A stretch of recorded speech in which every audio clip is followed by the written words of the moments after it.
오늘은 룻기 2장 8절로 13절 말씀을 본문으로 빈손에 가득한 은혜라는 제목으로 말씀을 나누겠습니다. 룻기 2장 8절에서 13절 본문이지만 사실은 1장과 또 2장의 또 13절까지 그렇게 살펴보도록 하겠습니다. 사람들은 때로 더 나은 삶을 위하여 과감한 선택을 하기도 합니다. 더 나은 미래를 위하여서 다니던 학교를 자퇴하거나 또 휴학하고 다시 편입시험이나 수능시험을 준비하기도 합니다. 더 나은 미래를 위하여서 다니던 직장에 사표를 내고 이직하거나 또 개인의 사업을 시작하기도 합니다. 이 나라에는 더는 희망이 없다고 생각하고 아예 다른 나라로 이민을 가기도 합니다. 우리나라 사람들도 70년대, 80년대, 90년대 소위 아메리칸 드림, 미국에 가면 내가 원하던 그 꿈을 다 이룰 수 있을 거야 라고 기대하며 미국으로 이민을 많이 갔었지요. 상황이 다르고 이유는 달라도 모두가 자신과 자신의 가정을 위해 더 나은 미래의 삶을 꿈꾸면서 내리는 선택들이었습니다. 지금으로부터 3,000여 년 전에 베들레헴에 살던 한 가장이 자신의 가정을 위하여 과감한 선택을 합니다. 베들레헴을 떠나 다른 나라로 이주하기로 한 것입니다. 이 가장의 선택 배경은 이렇습니다. 가나안 전 지역에, 그러니까 이스라엘 전 지역에 가뭄이 들었습니다. 그러니까 농작물이 잘 될 리가 없는 것이죠. 흉년이 든 것입니다. 여러분, 가나안 지역, 이스라엘 지역은 비가 잘 내려주면 먹을 것을 많이 내는 아주 비옥한 곳입니다. 그러나 비가 내리지 않으면 그야말로 목숨조차도 위태로운 곳이 됩니다. 흉년으로 인하여서 생활이 어려워지자 그래서 가정을 위하여 좀 더 나은 삶을 위하여 큰 기대를 안고 온 가족이 모압 나라로, 이스라엘 옆에 있는 요단강 동편에 있는 모압이라는 나라로 이주하기로 한 것입니다. 룻기 1장 1절과 2절 말씀입니다. 사사들이 치리하던 때에 그 땅에 흉년이 드니라. 유다 베들레헴의 한 사람이 그의 아내와 두 아들을 데리고 모압 지방에 가서 거류하였는데 그 사람의 이름은 엘리멜렉이요 그의 아내의 이름은 나오미요 그 두 아들의 이름은 말론과 기련이니 유다 베들레헴 에브라 사람들이더라. 그들이 모압 지방에 들어가서 거기서 살더니. 여러분, 이 가장의 이름은 엘리멜렉입니다. 엘리멜렉. 하나님은 왕이시다 라는 뜻이 있어요. 엘리멜렉. 자, 그러나 이 엘리멜렉이 자기의 이름의 뜻처럼 하나님의 뜻대로, 왕이신 하나님의 뜻대로 순종하여서 생활하는 것이 아니고 오히려 하나님의 뜻과는 상관없이 모압으로 가고 있는 것입니다. 하나님의 백성이 살아야 하는 땅은 어디입니까, 여러분? 구약시대에 하나님의 백성이 사는 땅 어디입니까? 가나안이죠. 이스라엘 땅이에요. 하나님이 그곳을 약속의 땅으로 너희는 이곳에 발붙이고 살아라. 이곳을 축복하며 이곳에서 복을 받으면서 살아야 한다라고 말씀하셨습니다. 자, 그런데 이 엘리멜렉이 지금 어디로 가고 있습니까? 그 하나님의 말씀을 개의치 않고 이방 나라로 이주하여 살려고 가고 있는 것입니다. 그런데도 또 이 하나님의 뜻이 아닌 상황 가운데서도 현실의 어려움이 닥치자 하나님의 뜻을 뒤로 한 채 가나안을 벗어나서 모압으로 가는 것이죠. 자, 그러나 문제는 모압으로 이주하는 것 그것보다도 더 큰 문제가 있는데요. 그것은 뭐냐면 이 엘리멜렉이, 한 가정의 가장이었던 엘리멜렉이 모압으로 이주하는 그 선택이 믿음의 선택이 아니었다라는 것입니다. 엘리멜렉이 살던 때, 이때를 어떤 시대라고 성경은 말씀하고 있습니까? 우리가 방금 읽었던 룻기 1장 1절에서 그것을 이야기하고 있는데요. 사사들이 치리하던 때, 그러니까 사사시대였던 것이죠. 왕이 다스리기 전에 사사들이, 각 지역의 지도자들이 그것을 다스리던 그런 시대였습니다. 여러분, 사사시대는 이 사사시대 전체를 성경은 한마디로 정의를 하고 있는데요. 사사기 17장 6절에서 그 정의를 이렇게 하고 있습니다. 같이 한번 읽어보겠습니다. 시작. 그때에는 이스라엘에 왕이 없었으므로 사람마다 자기 소견에 옳은 대로 행하였더라. 자기 소견에 옳은 대로 행하였더라. 하나님의 말씀을 기준 삼고 살아야 하는 이 이스라엘 백성들이 스스로가 자기 삶의 왕이 되어서, 자기 삶의 주인이 되어서 자기 생각과 뜻대로 막 살았다는 거예요. 막 살았다는 것입니다. 그러니 하나님이 주신 가나안 땅이 마음에 들지 아니하면 어떻게 합니까? 아무리 하나님이 주신 땅이라고 해도 모압으로 가버리는 거예요.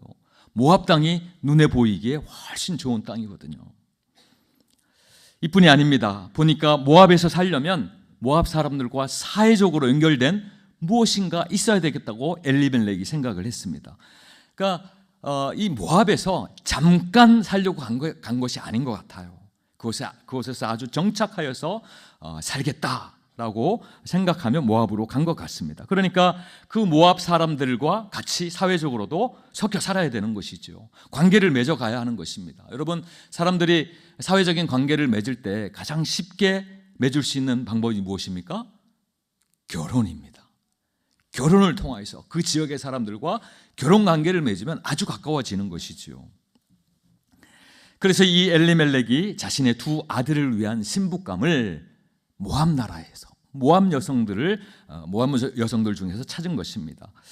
여러분, 하나님은 이스라엘 백성들에게 결혼과 관련돼서 무엇을 명령하셨습니까? 너희는 절대로 이방인과 결혼하지 말아라 라고 명령하셨죠. 그냥 말씀하신 게 아니에요. 명령하신 것입니다. 너희가 꼭 지켜야 되는 나의 뜻이다라는 것이죠. 자, 이방인과 결혼하지 말라고 하신 이 하나님의 명령도 이 엘리멜렉은 전혀 개의치 않았습니다.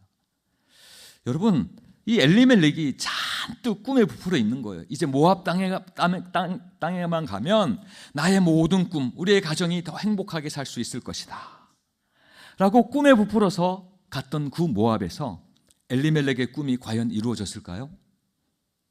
룻기 1장 3절에서 5절 말씀인데요. 저와 한 절씩 번갈아 읽겠습니다. 3절 제가 읽겠습니다. 나오미의 남편 엘리멜렉이 죽고 나오미와 그의 두 아들이 남았으며 그들은 모압 여자 중에서 그들의 아내를 맞이하였는데 하나의 이름은 오르바요 하나의 이름은 룻이더라. 그들이 거기에 거주한 지 10년쯤에 말론과 기럧이 두 사람이 다 죽고 그 여인은 두 아들과 남편의 뒤에 남았더라. 여러분, 모압이라고 하는 낯선 환경에서 한 가정의 가장이었던 엘리멜렉이 먼저 죽음을 맞았습니다. 룻기를 시작하자마자 1절, 2절에는 이 엘리멜렉이라는 사람이 모압으로 옮겨갔다라고 기록을 하고 있어요. 그리고 바로 다음 절 3절에서 이 엘리멜렉이 죽었다라고 아주 간단하게 그의 죽음을 이야기하고 있습니다. 크게 그의 죽음을 애도하지 않아요. 그냥 죽었다라는 거예요. 여러분, 이방인의 땅에서, 낯선 땅에서 한 가정의 가장이 죽었다고 하는 것은 그 가정에게는요, 큰 환난과 저주가 아닐 수 없습니다. 가정의 꿈이 산산조각 나는 큰 충격입니다. 그럼 모든 것이 그 당시에는 남성 중심으로 돌아가는 사회였습니다. 그런 사회에서 남편이 없다는 것은 아주 큰일이 아닐 수 없습니다. 자, 그런데 엎친 데 덮친다고 모압 여자들과 결혼하였던 그의 두 아들, 그 두 아들이 어떻게 되었을까요? 속절없이 죽어버립니다. 가정을 이루고 나서 얼마나 살았는지는 기록되었지 않지만 죽었다라고 또 기록을 하고 있습니다. 이들이 어떤 사정으로 죽었는지는 알 수 없으나 아마 태어날 때부터 몸이 좀 약하지 않았나 학자들은 추정을 합니다. 왜냐하면 그들의 이름 가운데 힌트가 있어요. 그들의 이름이 무엇입니까? 말론과 기럧. 말론은 병골이다. 그러니까 태어나자마자 좀 이렇게 약간 병약하였던, 그러니까 병이 걸려 있었던 그 상태로 계속해서 성장한 것이죠. 약한 상태에서 성장한 것입니다. 기럧, 약골이라는 뜻입니다. 약골. 그러니까 두 아들 모두 병약하였다라는 것이 이름 가운데 드러나 있어요. 그러니까 아마 그들의 성장 과정 가운데 건강하지 못하여서 가정을 이루긴 이루었으나 곧 죽어버리지 않았을까. 여러분, 엘리멜렉 집안이 어떻게 되었습니까? 말 그대로 풍비박산이 난 것입니다. 그들의 꿈만 산산조각이 난 것이 아니고요, 가정 자체가 산산조각이 난 것입니다. 아내 나오미로서는 남편이 죽었을 때만 해도 그래도 아주 무너지지는 않았던 것 같아요. 남편이 그래도 두 아들이 있으니까 나에게는 그래도 아들 둘이 있으니까 그들을 의지하며 살면 되겠구나라고 생각했던 것 같아요. 여러분, 실제로 우리나라도 일제강점기 때 일본의 여러 회사들이나 공장들이나 탄광이나 이런 데 징용으로 끌려가지 않았습니까? 또 태평양 전쟁이나 만주사변에 또 군인으로 끌려가지 않았습니까?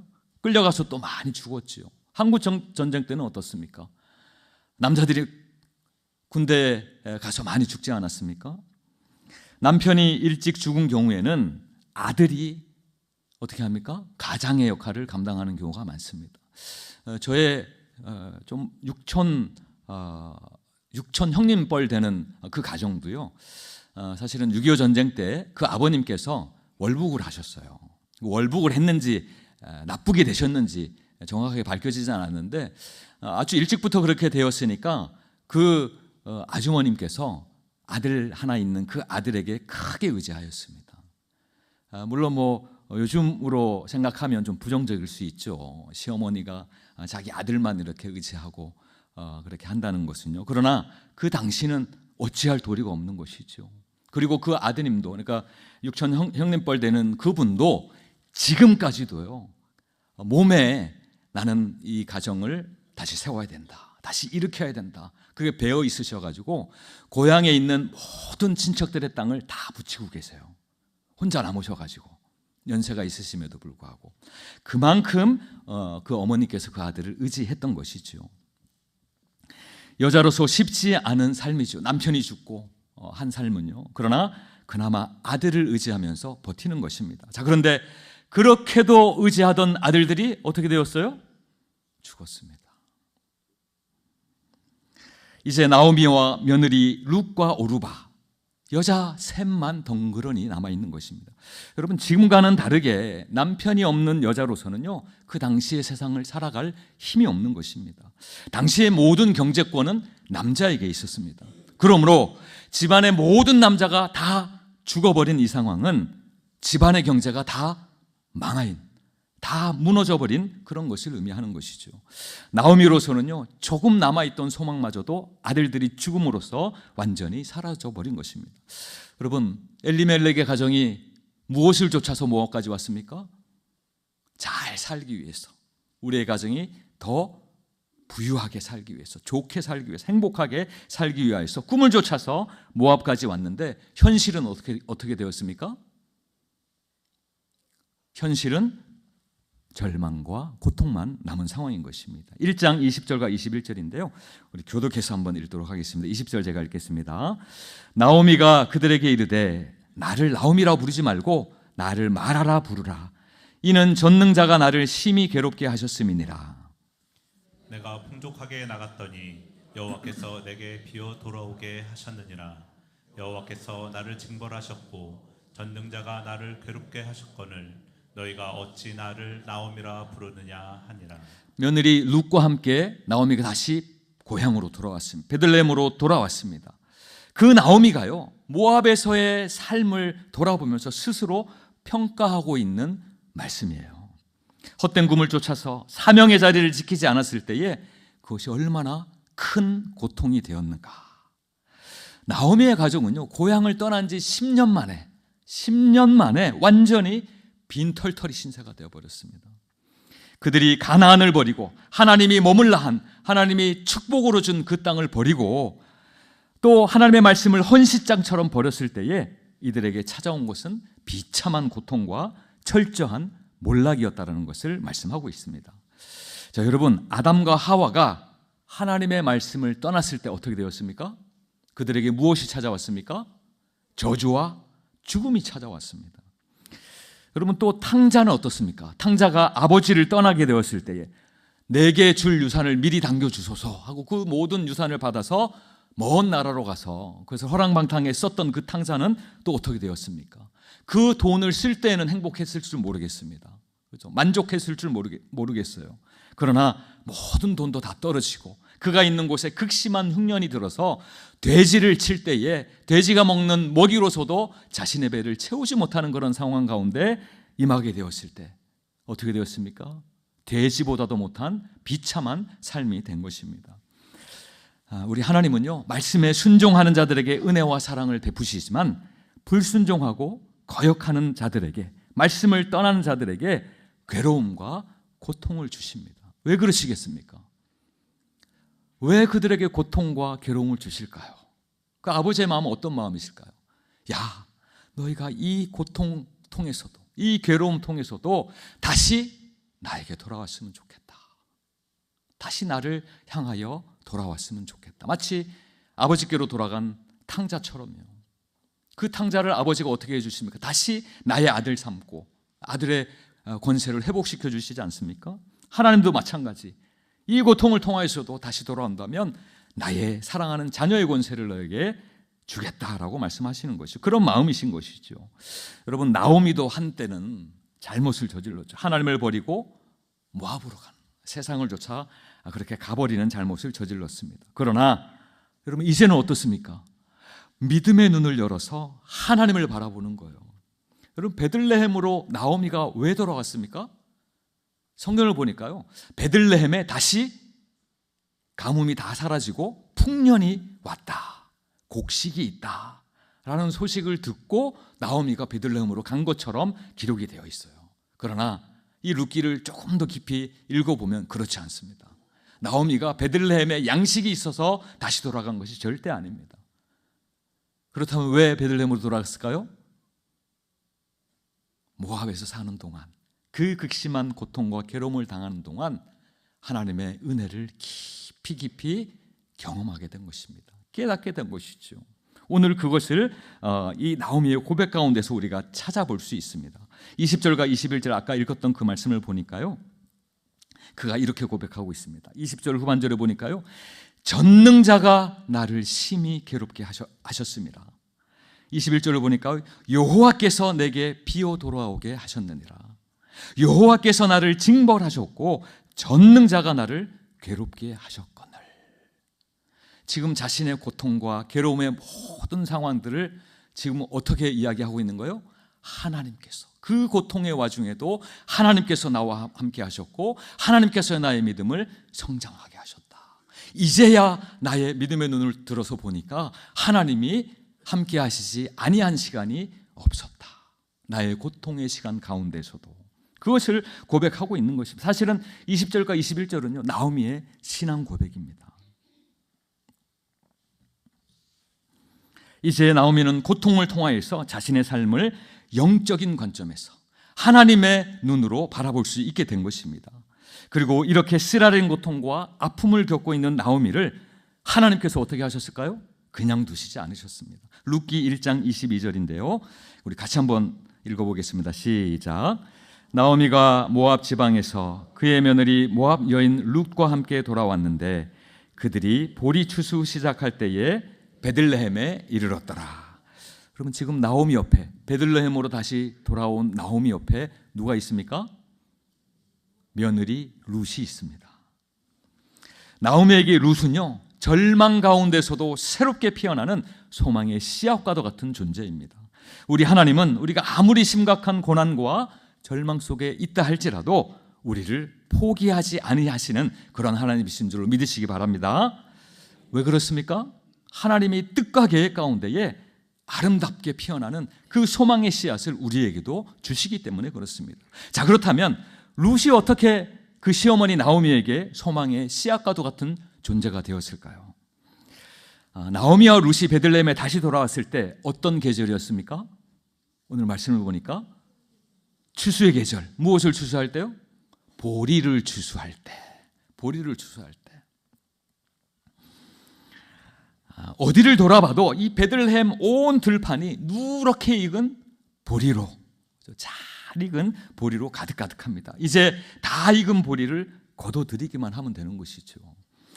여러분, 추수할 때가 되면 동네 분위기가 어떻습니까? 동네 분위기, 우리 어르신들 잘 아실 텐데요. 추수할, 가을 거시할 무렵에 동네 분위기가 어떻습니까? 그죠? 술렁술렁이고 또 그냥 동네 주민들의 얼굴에 미소가 가득한 것을 볼 수가 있죠. 잔치 분위기입니다. 잔치 분위기.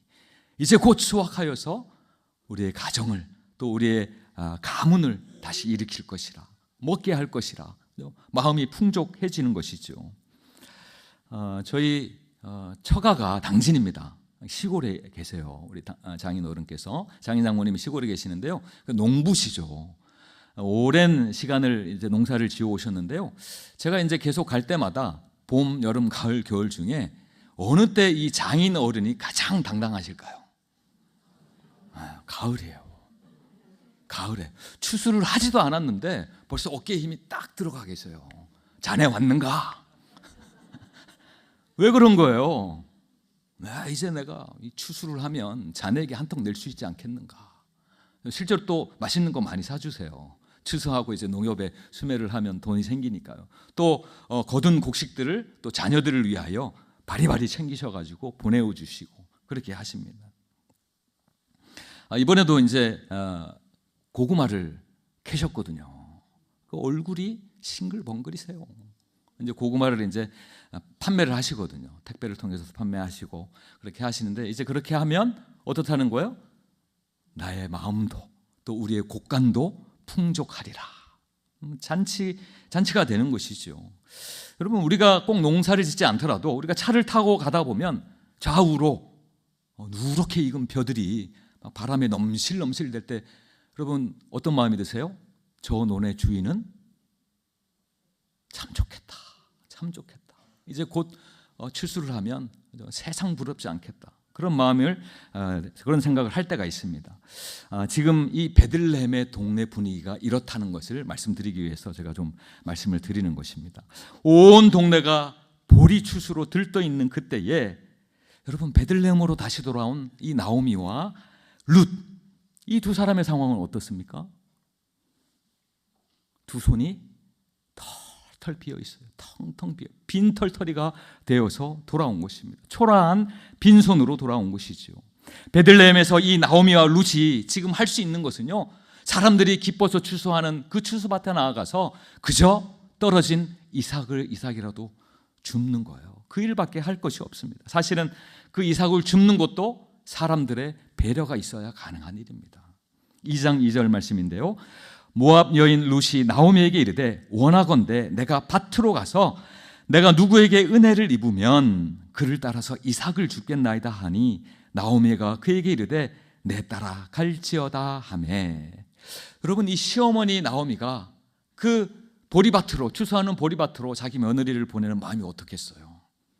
내 며느리 멸시당하면 안 되는데, 이방 사람이라고 놀리면 안 되는데, 가난하다고 욕 들으면 안 되는데, 보내기 싫은 거예요. 그런데도 어쩔 수 없이 가거라. 한 끼를 굶으면 살 수 없기 때문에 그렇습니다. 내 따라 갈지어다. 만약에 룻이 이방인을 무시하고 따돌리는 그 유대 사회의 독특한 그 분위기 가운데서 혹여나 눈치 보지 않을까, 사람들의 시선을 두려워하고 또 자신의 처지를 비관하여서 자기가 어떻게 합니까? 자존심이 다 꺾여서 자기 동정에 빠져 있지는 않을까. 만약에 이 룻이요, 자기 동정에 빠져 있었다면 그 밭으로 갈 수 있을까요? 갈 수 없습니다. 이삭을 주술 수 있을까요? 주술 수 없습니다. 왜요? 룻도 모압에서는 그죠? 그래도 있는 집안의 며느리였어요. 엘리멜렉이, 나오미가 고백하지 않습니까? 우리가 모압으로 들어갈 때는 풍족하였더니. 그러니까 베들레헴의 가산을 다 정리해서 새로운 삶을 위해서 모압으로 간 것이죠. 돈이 있었어요. 부유했어요. 그래도 부유한 집안의 며느리 아닙니까?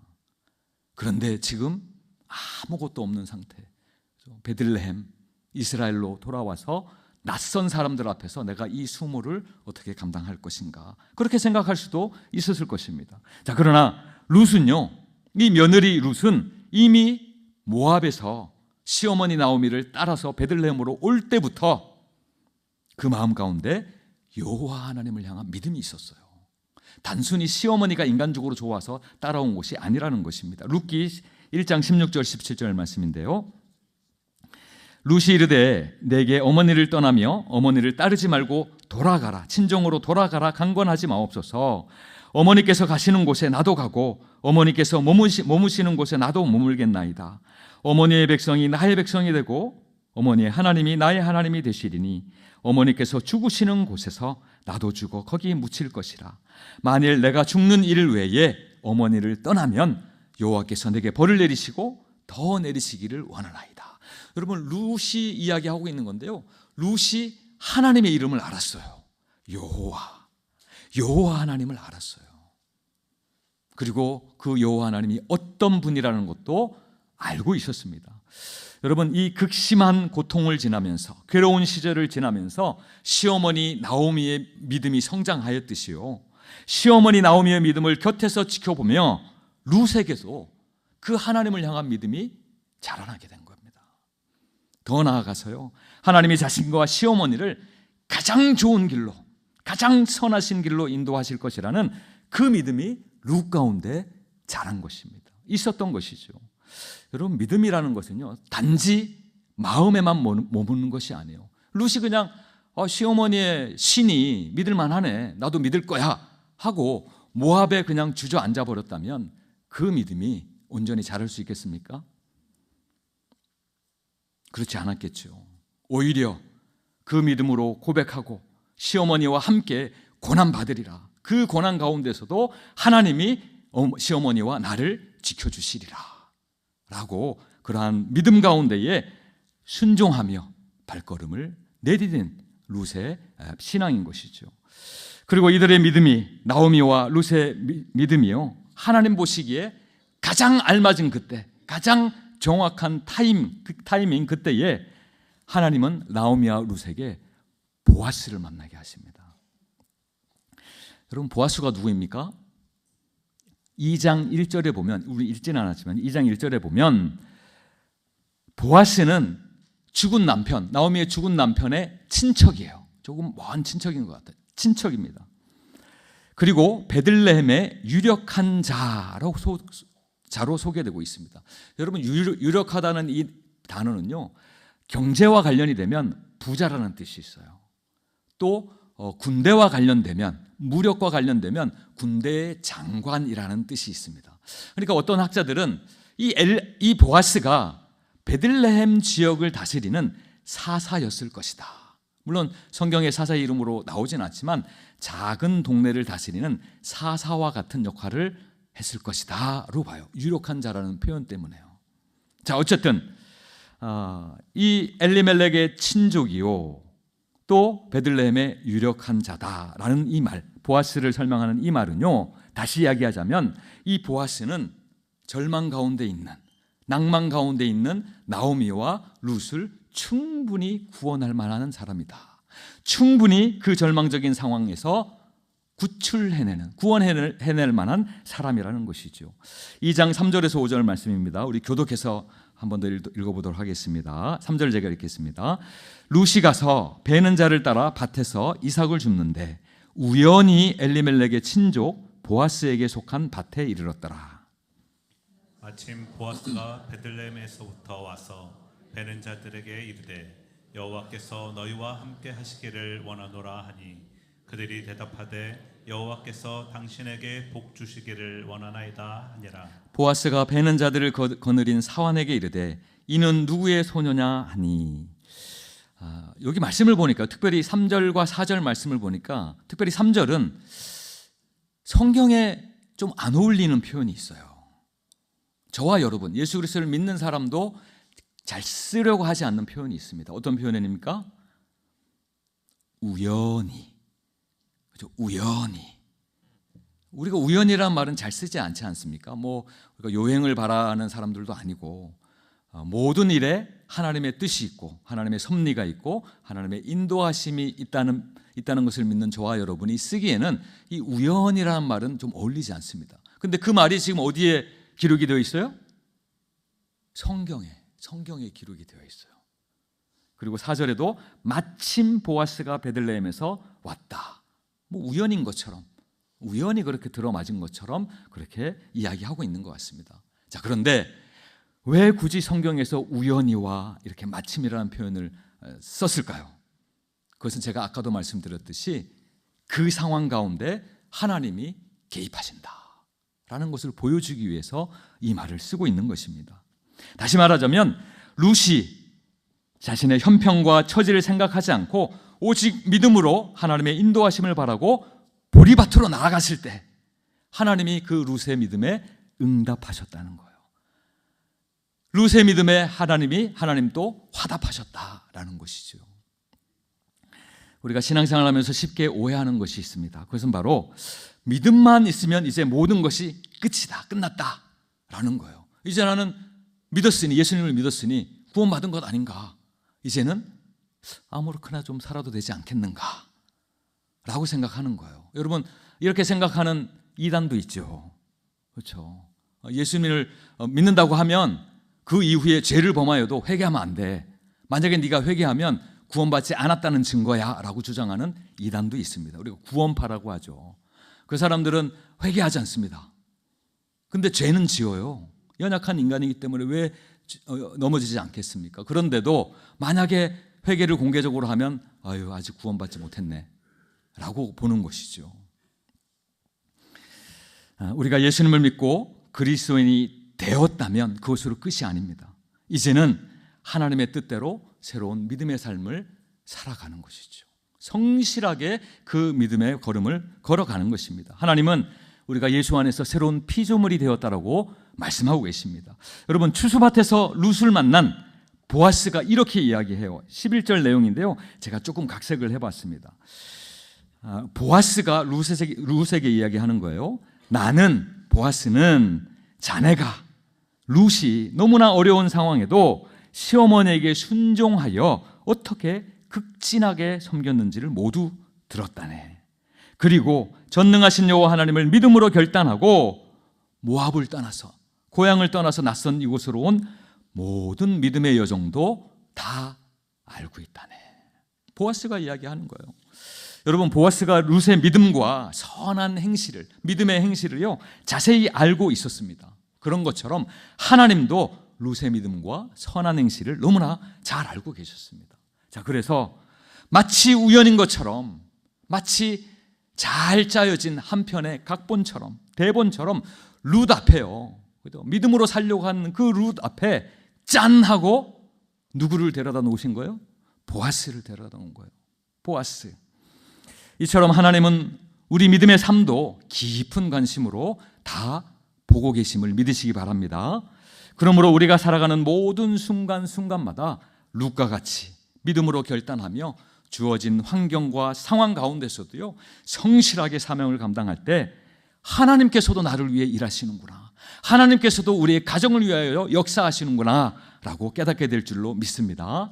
우리가 믿음으로 한 걸음 내디딜 때에 하나님은 이미 모든 길을, 우리의 모든 갈 길을, 우리가 한 발짝만 믿음으로 발걸음을 내딛어도 우리의 모든 길을 다 준비하시고 예비하신 줄로 믿으시기 바랍니다. 자, 그런데 더 놀라운 것이 있어요. 더 놀라운 사실이 있습니다. 보아스가 자신을 통하여서 룻에게, 어려움 가운데 있는 그 룻에게 하나님께서 은혜를 베푸시기를 원한다는 사실을 알았습니다. 보아스가. 12절 말씀인데요, 같이 한번 읽어보겠습니다. 시작. 여호와께서 내가 행한 일에 보답하시기를 원하며 이스라엘의 하나님 여호와께서 그의 날개 아래에 보호를 받으러 온 내게 온전한 상 주시기를 원하노라 하는지라. 여러분, 하나님께서는 우리가 믿음으로 살려고 할 때에 아유 잘하고 있다, 그래 충성되다 라고 말만 하시는 분이 아니십니다. 하나님은 우리의 믿음의 삶 가운데, 우리의 믿음의 발걸음 가운데 반드시 보답하시고 반드시 응답하신다는 것입니다. 여러분, 보아스가 이 영적인 진리를 어떻게 알았을까요? 보아스가 지금 12절 말씀에 룻에게 이야기하고 있잖아요. 하나님이 너에게 이렇게 복을 내리실 것이다. 아주 단정적으로 이야기를 해요. 마치 이루어진 것처럼. 근데 이 보아스가 어떻게 알았을까요? 그럼 보아스의 어머니가 누구일까요? 보아스의 어머니 라합입니다. 라합. 여리고성에 살았던 기생 라합. 라합의 아들이 보아스예요. 라합은 어떤 사람이에요? 믿음으로, 이방 가운데 이방인이었지만 믿음으로 나는 전능하신 여호와 하나님을 섬기겠다라고 결단한 사람입니다. 그죠? 그래서 예수님의 족보에도 나오잖아요. 라합. 그 라합이 이 보아스를 낳고 얼마나 믿음으로 양육했을까요? 여러분, 룻기가 4장밖에 되지 않는데요, 이 룻기를 묵상하다 보면 성경 전체를 통하여서 보아스만한 사람이 없습니다. 보아스만한 믿음의 성숙자가 없어요. 인격자가 없습니다. 그러니까 보아스도 어머니에게 양육받은 대로 죽으면 죽으리라 하였던 라합의 신앙을 이어받아서 저의 평생의 믿음의 길을 걸으며 하나님의 응답하심과 하나님의 선하심과 돌보심을 체험한 것이죠. 경험한 것입니다. 그러니까 그 믿음으로 룻을 보니까요, 룻도 지금 믿음으로 걷고 있네. 저 믿음이면 하나님이 분명히 응답하시리라. 나에게 응답하셨던 것처럼 그 믿음이 있는 것입니다. 여러분, 때로 우리가 믿음으로 산다고 해도, 믿음으로 결단하고 발걸음을 내딛는다 해도 세상적으로 볼 때 다 잘 사는 것 아닙니다. 예수님을 믿기로 한 이후에 경제적으로 더 어려워질 수도 있어요. 사람과의 관계가 더 틀어질 수도 있습니다. 그런데 그럼에도 불구하고 우리가 믿음을 포기하지 아니하고 믿음으로 어려움과 힘듦을 견뎌내야 하는 이유, 그 이유가 있다면 바로 그 하나님이 우리의 믿음의 삶을 보시고 계시기 때문에 그렇습니다. 그리고 우리가 믿음으로 살려 할 때에 하나님은 보아스와 같은 사람을 보내셔서라도 우리를 반드시 도와주시고 또 채워주시는 줄로 믿으시기 바랍니다. 때때로 우리가 믿음으로 살려고 해도 너무 부족하고 연약하고 또 실패하고 넘어지고 낙심하기도 합니다. 그러나 하나님은 우리의 이런 연약함까지도 다 아셨다라고 말씀하십니다. 그저 약함을 아시는 것을 넘어서 너의 연약함을 내가 친히 도우리라. 로마서 8장에서 말씀하시지 않습니까? 성령 하나님께서 우리의 연약함을 도우시리라 말씀하고 계시는 거예요. 그러므로 여러분, 아무리 힘들고 어렵고 또 괴로워도 믿음으로 살기를 원하여서 우리가 애쓸 때, 신앙에 애를 쓸 때에 주님은 우리를 반드시 도와주시는 줄로 믿으시기 바랍니다. 남편들이 다 죽은 이후에 나오미와 룻은 어떤 삶을 살았습니까? 너무나도 힘든 삶을 살았습니다. 그러다가 보아스를 만나게 되고 이제 그를 통하여서 너무나 큰 위로를 받게 됩니다. 우리 마지막 절인데요, 13절 말씀 우리 같이 한번 읽겠습니다. 시작. 룻이 이르되 내 주여, 내가 당신께 은혜 있기를 원하나이다. 나는 당신의 하녀 중에 하나와도 같이 못하오나 당신이 이 하녀를 위로하시고 마음을 기쁘게 하는 말씀을 하셨나이다 하니라. 그럼 어떻습니까? 룻의 진심이 보아스를 향한, 보아스의 격려와 또 믿음의 선포를 향한 그 진심이 느껴지십니까? 룻은 추수밭에서 정말 큰 은혜를 받았습니다. 생각해보면 여러분, 하루 종일 아침부터 저녁 때까지 룻이 이삭을 주어요. 잠깐 쉬고 얼마나 성실한 것입니까? 얼마나 하나님의 은혜를 믿으며 성실한 삶을 살아가고 있는 것입니까? 하루 종일 이삭을 줍는 일은 육체적으로 만만치 않습니다. 그러나 그 육체의 위로보다도 사실은 룻에게 더 필요한 것은 마음의 위로였을 것입니다. 비록 믿음으로 시어머니를 쫓아 베들레헴으로 왔지만 변한 것은 없습니다. 여전히 두 손은 텅텅 비어있는, 끼니를 걱정해야 되는 그런 상황입니다. 그 마음에 얼마나 큰 불안이 있었을까요? 그러나 그때에 하나님은 보아스를 통하여서 룻을 위로하십니다. 보아스의 위로지만 사실은 하나님이 룻을 위로하시는 것이죠. 진정한 하나님의 백성이 되기를 바라며 모압 자기 땅에서 이제 베들레헴으로 그렇게 하나님의 진정한 하나님의 백성이 되기를 바라는 믿음으로 살아온 이 룻에게 하나님은 넘치는 은혜로 가득가득 채워주신 것입니다. 우리가 믿기는 하나님은 룻과 같은 믿음으로 사는 자들에게 충만한 은혜로 채워주시는 줄로 믿습니다. 우리의 지친 영혼을 위로하시고 세움을 주시고 기쁨을 더하셔서 더 큰 믿음으로 우리를 세워가시는 줄로 믿습니다. 말씀을 맺습니다. 사랑하는 여러분, 오늘 우리는 추수감사절로 모였습니다. 우리 앞에 진짜 오곡백과가 있는데요, 가짜가 하나도 없어요. 다 먹을 수 있는 것입니다. 네, 어제 어떤 분이 확인해 봤어요. 가짜 같지만 가짜가 아니더라고요. 다 먹을 수 있는 것입니다. 얼마나 우리의 마음이 풍성한지 모르겠습니다. 그러나 때로 우리도 인생을 살아가며 추수 때가 되었는데 뭔가 내 안에 결실이 있어야 하는데 아무것도 없는 빈손일 때가 있습니다. 모압에서 막 돌아온 이 나오미와 룻처럼 더 텅 빈 두 손밖에 없을 때가 있는 것이죠. 그러나 그때라도 나오미와 룻과 같이 낙심하지 말고 믿음의 선한 삶을 포기하지 아니하면 주님께서 우리의 텅 빈 두 손에 가득가득 은혜로 채워주실 줄로 믿으시기 바랍니다.